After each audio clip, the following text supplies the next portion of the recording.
तत्परं पर्याय विद्महे ज्ञानलिङ्गेश्वराय धीमहि तन्नो गुरुः प्रचोदयात्। ओम योग महर्षि डॉक्टर स्वामी गीतानंद गिरि गुरु महाराज की जय।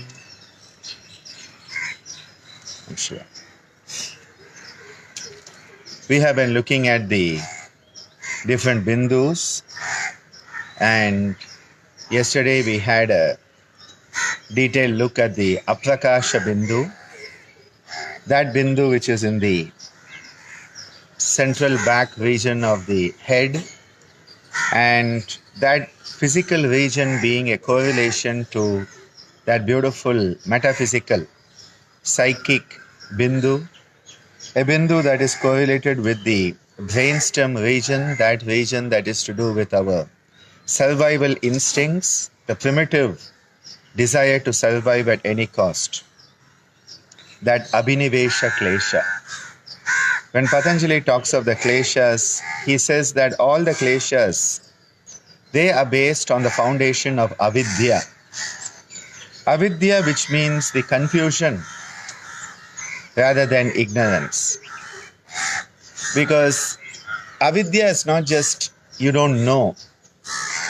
Avidya is when you have confused things, and Patanjali so beautifully tells us Anitya, Asuchi, Dukkha, Anatmasu. Nitya, Suchi, Sukha, Atma, Kyatir, Avidya. He says that avidya is the mistaking of anitya to be nitya, the impermanent, the transient to be the permanent. Anitya, Asuchi. To mistake the impure, the Asuchi, to be Suchi, that is pure. Anitya, Asuchi, Dukkha. To mistake dukkha, which is painful suffering, to be sukha, to be ease and comfort and pleasure.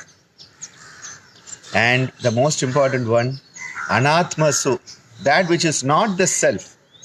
We mistake it to be atma kyati, we mistake it to be knowledge of the self. You ask most people, who are you?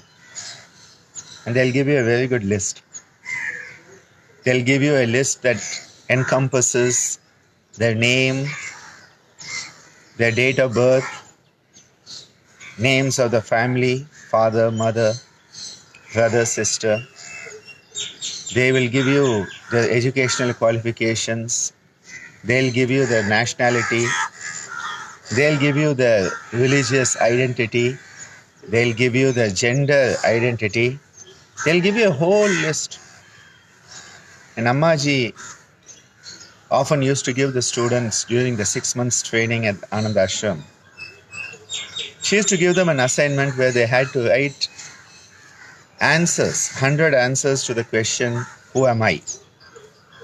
And usually people will get about 40 or 50 like this, and then starts the real introspection after that. After you've gone through all these, you are your car registration number, you are your flat address, you are your t-shirt size, you are your favorite, you are the customer of your favorite, mall, huh? You are the fan of so-and-so. All these identifications that we think are us. And because we think those are us, the moment they are challenged, the primitive survival instinct comes up.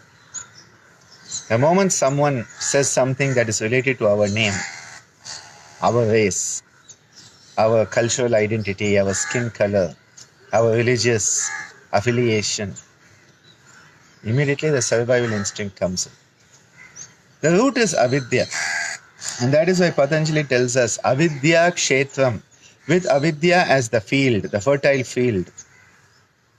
All the other kleshas, asmita, the false sense of identity, which then has the likes and dislikes, the raga dvesha that are constantly pulling us apart. And then the abhinivesha. The thing is, waking up is painful. When you start to question yourself, when you start to go inward, you realize that all these attachments are actually painful. You start to realize that all of these so-called things you knew about yourself are actually false. And we feel threatened because we had identified with it. We think we know who we are. I always relate a story. Relate a story of a cartoon character that was used with a soft drink advertisement, 7-Up. They had a character called Fido, F-I-D-O, and this funny guy with a couple of hairs growing up. They had an advertisement many years ago where this guy will come onto a blank screen.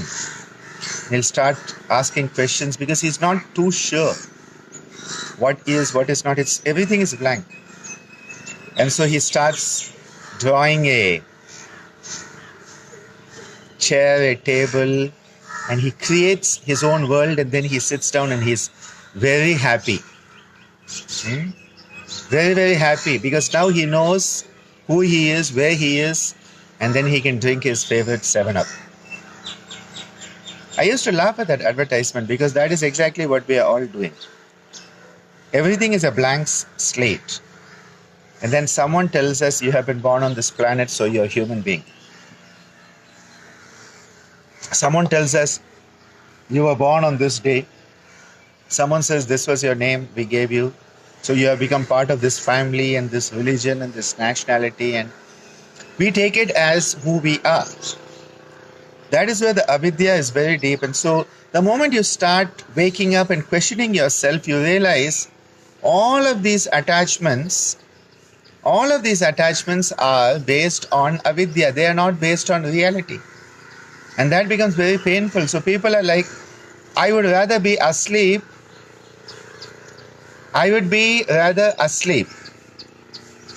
than wake up. It's too painful.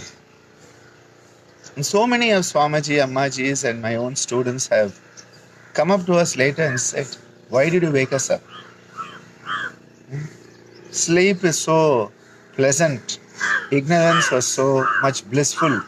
And now we have started to question, and that is why both Maharishi Patanjali and Gautama Buddha, they both accept on one point, and that is everything is suffering.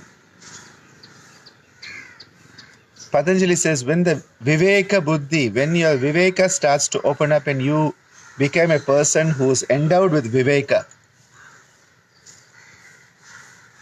you become Vivekina. He says, Dukkhameva sarvam Vivekina. Dukkhameva sarvam. You realize everything is actually suffering and you have to transcend it. It is dukkha, it is not sukha. And that is very painful.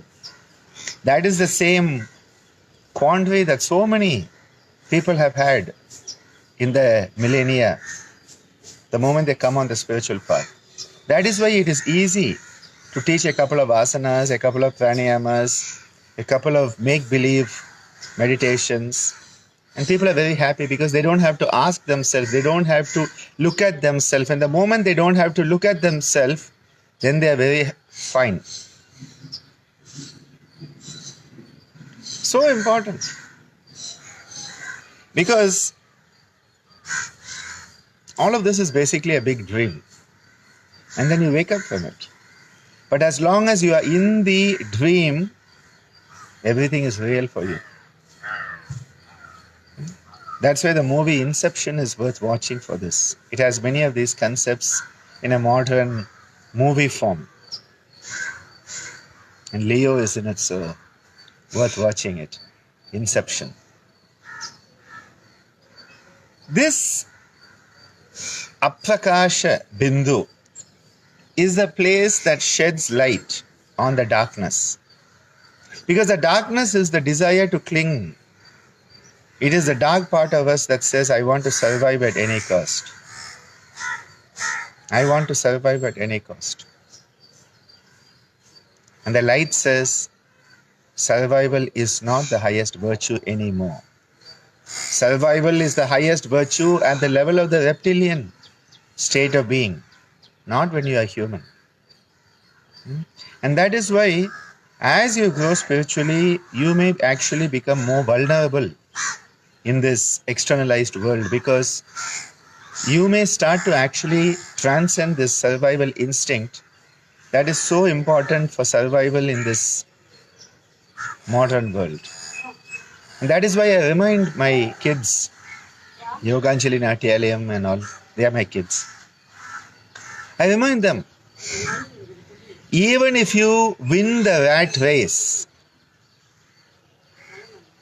even if you win the rat race, you are still a rat, not a human being. Even if dog eat dog world, you are the top dog, you are still a dog, not a human being. It's so important to be human. This whole thing of I have to have more than somebody else, I have to be higher than somebody else. Who are you comparing with? That is why Patanjali was such an amazing psychologist, because he says, because of this avidya, tasya hetu avidya, the hetu, the root cause of all of this. The root cause of all of this is avidya, because due to that what happens? There is a conjunction. Drashta drishyayo.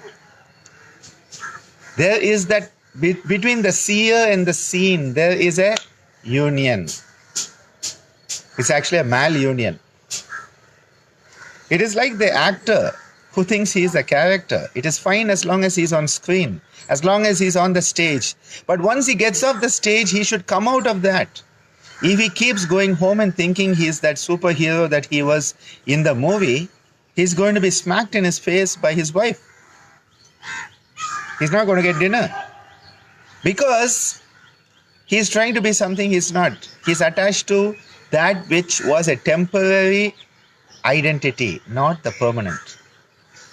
Aprakasha Bindu is a very beautiful point of consciousness, because when you focus on this, you are shedding light onto the unconscious, dark, ignorant parts that are driving the survival instinct, that I have to survive at any cost.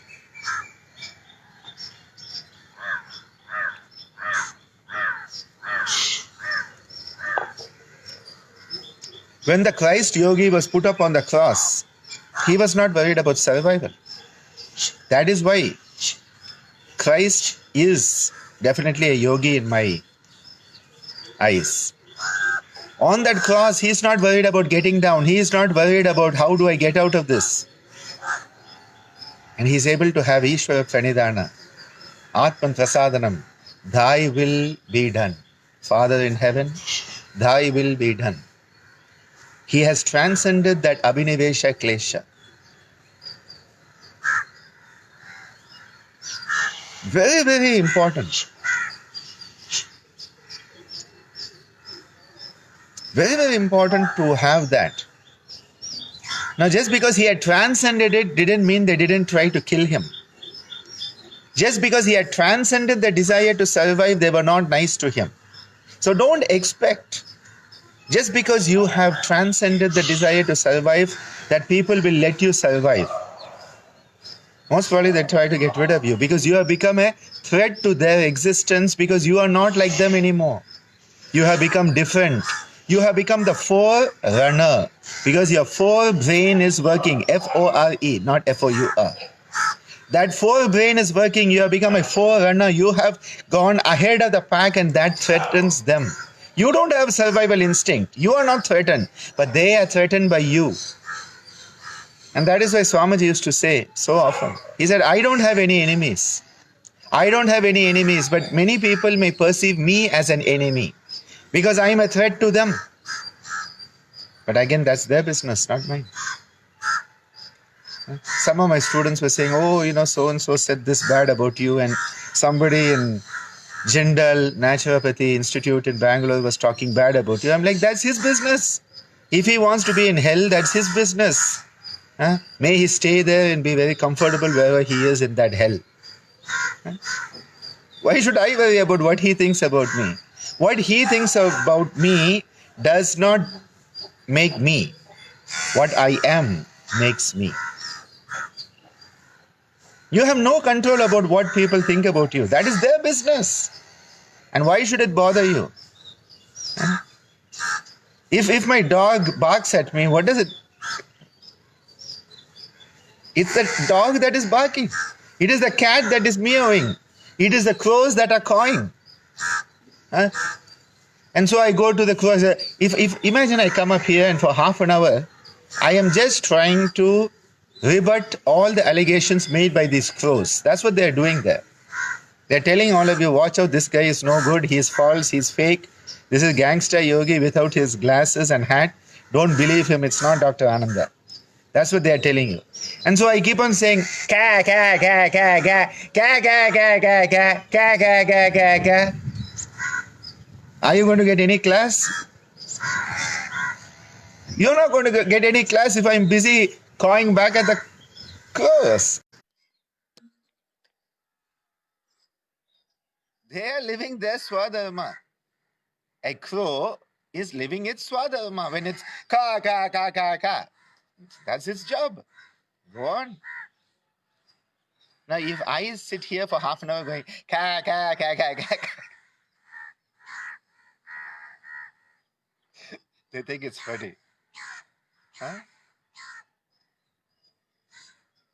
We must be what we are. That is what the Aprakasha Bindu Dharana, the Aprakasha Bindu Drishti, the Aprakasha Bindu Sadhana. It tells us that don't get caught up with the survival instinct. Don't get caught up in the survival instinct that is so busy answering every Tom, Dick, and Harry that you have forgotten that you are not Tom, Dick, and Harry, you are Hari Om. Huh? You are Hari Om and you have to hurry home to Hari Om. And you are caught up with answering every Tom, Dick, and Harry. Let them be Tom, Dick, and Harry. Who cares? That's their business. We are that Satyam Shivam Sundaram. We are that Satchit Anandam. And we are that Hari Om. When T.V. Shankaranarayanan sir, my musical inspiration, he just has to sing, Hari, Hari Om.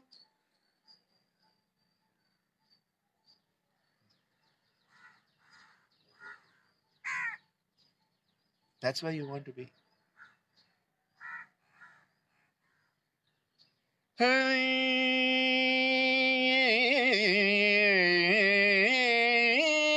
Om, Hari Om, Hari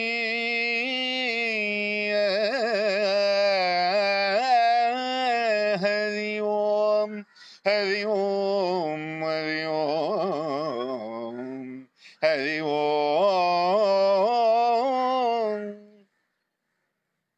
We need to hurry home to that Hari Om. Don't get stuck up with all of this nonsense that is there. That is what the Aprakasha Bindu Dharana is telling you. Transcend this desire to survive at any cost. Transcend that desire to survive, which is the root of a very important Shatripu called Matsarya. Matsarya is jealousy, competition. I have to be better than that person.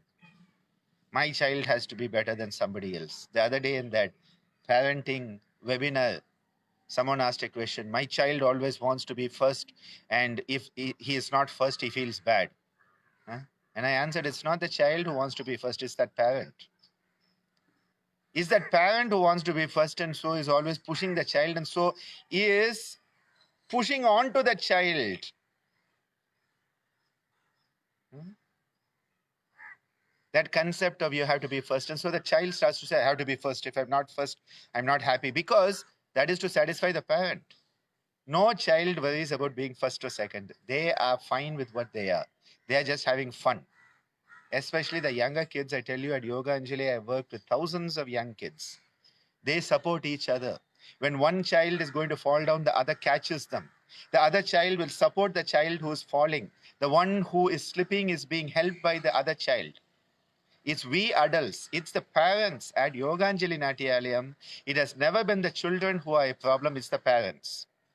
We're always comparing. You know, I remember very well some of the standout parents because of this. Such competitiveness, oh my God. We actually had a parent who her daughter, she was in class, and there would be 9 kids. So you have 4 on right, 4 on left, and 1 in the center, and they stand in a V. This is our Ammaji's mantra for setting the stage in dances. You have to be in a V shape. You can never stand in a line or, one behind the other. She wants to make sure every kid is seen on stage. And the V shape and then variations on the V shape. Then they all come reverse V and, spread out V and side by side V and all. And then Krishna Veni, my darling student, she is amazing. She has a whole notebook filled with all the formations of what people should stand on stage so that all that is created. It's amazing. And so you have this V shape. And what used to happen is there would be one parent. I've seen many of them. Uh-huh. And I remember her daughter used to be there. And this lady would actually tell her daughter, see, Dr. Sir has put you in that formation, but if you stand in the formation, people will not see you, they'll see everybody. So only you should be seen. So what you do is come out of the formation. And the mother will sit in the back of the class, and we have put them in the formation, and she is giving direction from behind me. I am sitting, they, takka, they, me, takka, jono, all that. And this parent is sitting behind me, and she is showing a hand to that kid, come out of formation, come out of formation, come out of formation, so you'll be seen. I have seen this. The kid is perfectly fine being part of the team. Is this parent who's constantly making that kid come out of formation, spoiling the whole team effort so that her kid can be seen. But you know what she doesn't realize? Her kid is seen as the spoiler of the team. Her kid is seen as the one who is not part of the whole and is standing out. Her kid is seen as that tooth which is shaking, not the teeth that are in their place. You pay attention to that loose tooth for sure. But are you happy about it? No. It is a negative attention and the parents don't understand it. Push, push, go. Huh? And then the kid comes second in the competition. Oh, you're not good enough. Huh? Come on, your kid came second out of 200 kids. No, you didn't come first. This is what I used to teach Divya. I said, irrespective of what marks you get, you are still my daughter. You are always my daughter. I love you the same. All I expect out of you is that you have done your best. That's all. You do your best. I do not worry about what the other person in your class has got. That is their best. Very, very important for us to realize this. It is not about comparing one kid with another kid. Comparison is where the whole problem. The comparison is where the whole problem comes, and we parents, in comparing the kid, that kid is that they are what they are. Let them blossom into the potential. The rose is going to be a beautiful rose, not a lotus. A lotus is going to be a lotus, not a sunflower. Weeds also have their place. Everything has a place in the universe. We have to let them grow. And that Aprakasha Bindu Dharana is where we start to have these manifestations. Because these concepts, they will not open up as long as we are caught in the survival instinct, which is the brainstem saying, breathe, breathe, breathe. Imagine 15, 20 times a minute, your command has to come, breathe, breathe, breathe. And then in between, imagine you had to tell your heart also to beat. Thankfully, it is on autopilot. It is Swarasavahi. Imagine, heartbeat, breathe, heartbeat, heartbeat, heartbeat, breathe, heartbeat, heartbeat, heartbeat, breathe, heartbeat, heartbeat, heartbeat, breathe, food digest, heartbeat, heartbeat, heartbeat, breathe, food digest, heartbeat, heartbeat. Imagine you had to do this 24 hours a day. Imagine you would get nothing done. That is why the universe, nature is so kind and it said, I'll put it on autopilot for you. Huh? This is all about having an understanding of this autopilot system, the automatic system that is the brainstem. It is there to take care of all of this so that you can do something higher, something more valuable, and be human. The moment you start getting back into that and getting caught in this matsarya, that jealousy, that competitiveness that comes out of I have to be better than you, even if it's a rat race. I think we need to understand it's not passive doing nothing. That is tamasika guna. You have to do your best and you have to make sure you are doing your best. Some people think they're doing the best and they're doing nothing. That's a different issue. That is why yoga is conscious evolution. Karma Kaushalam, doing whatever you do to the best of your ability and constantly upgrading your skills. Life skills have to be upgraded constantly. So the Aprakasha Bindu is not just a point that, okay, you think about it, and Dr. Ananda said, breathe in, swallow. I heard the click. That's Aprakasha Bindu. Beautiful. I'm doing Aprakasha Bindu Dharana. I'm a very advanced yogi, and now I have made it. Huh? It's not for that nonsense, okay? It's not for that nonsense at all. It is when you bring your consciousness here, you are shedding the light on the dark regions of your subconscious unconsciousness. Those subconscious unconscious parts of you that are caught up in the survival instinct. You're shedding light and you're saying, fine, they are down there. No issue. Let them take care of my breathing, my digestion, and my heartbeat. Let me start living my life as a human being. That is the change that happens. That is why in pranayama, Patanjali says pranayama is not just breathing in and breathing out. Again, yesterday I heard people saying pranayama is breathing exercise. I'm like, I wish I could punch you in your nose for that.